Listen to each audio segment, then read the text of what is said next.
The Rings of Power Season 2 surprisingly does not stink, so far. The first 3 episodes reintroduce us to all the characters from the first season and throws us right back into the story. I think we all know by now the Rings of Power is not Tolkien. These are not his characters, nor is it the story he wrote. The key to watching this show is to take it on its own terms as a piece of fan fiction. If you can do that, if you can set aside any expectations that this will be the Silmarillion, then you shouldn't have a difficult time watching it. This time around the acting is not as awkward and stiff as in season 1, nor is the dialogue as awful as in the first season. Galadriel is no longer the proud little girl doing her own thing because she has a tempest within her and no one has seen what she has seen. Now she is willing to submit to the king of the elves Gil-galad and do as she is told. Funnily enough, in the Rings of Power Season 2 it is Elrond who wants nothing to do with Halbrand Sauron, while all the other elves, including Galadriel, who all know his true identity, are deceived by him and want to use the rings for good. Elrond has to be convinced by Círdan that the rings can be used for good because what is important is not who made them but who wields them. This is surely an echo of Boromir's wish to use the One Ring to fight Sauron.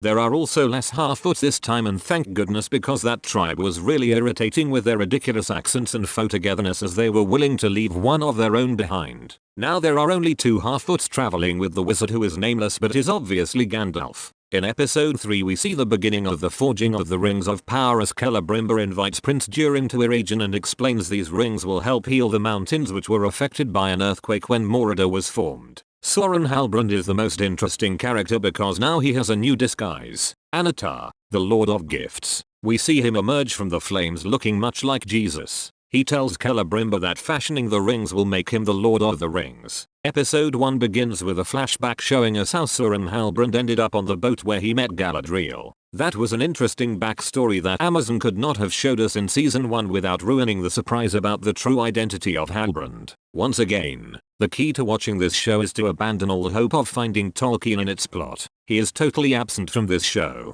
The only proper way to critique it at this point is from the standpoint of the writing, the acting, the cinematography, the music, and everything else that makes a show work. I know we will hear from a lot of critics about how the Rings of Power isn't Tolkien. That is a tautology. That is an ode. I do not think it is a fair critique. It's like getting mad that apples are not oranges. We have to take this show on its own merits, and so far it's not as bad as season 1. But there are 5 more episodes to go.